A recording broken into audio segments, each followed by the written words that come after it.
Et il est écrit dans Ephésiens 6, verset 18, « Faites en tout temps par l'Esprit toutes sortes de prières et de supplications, et veillez à cela avec une entière persévérance. Priez pour tous les saints, bien-aimés. » Nous devons prier, nous devons prier.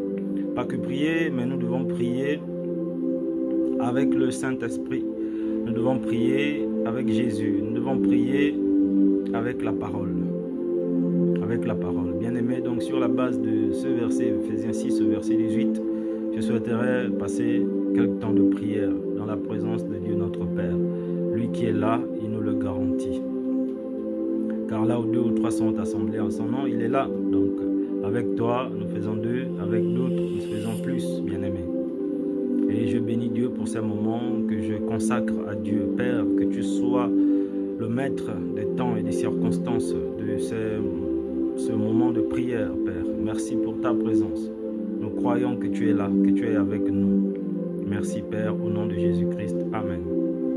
Bien-aimés, le verset 6, Ephésiens 6, verset 18 dit « Faites en tout temps par l'Esprit ». En tout temps, bien-aimés, le temps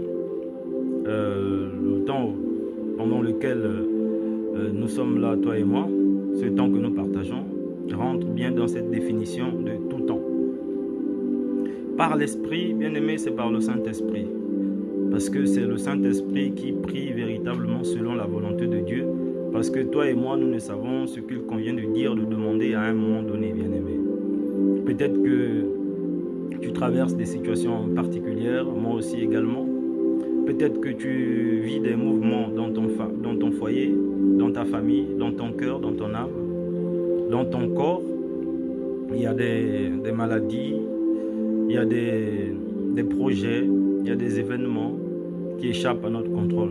Il y a des temps et des circonstances qui échappent à notre contrôle. Mais notre Dieu est le maître des temps et des circonstances. Peut-être qu'il y a l'âge qui avance, peut-être qu'il y a des attentes de longue durée, bien aimé. Donc il y a toutes ces choses.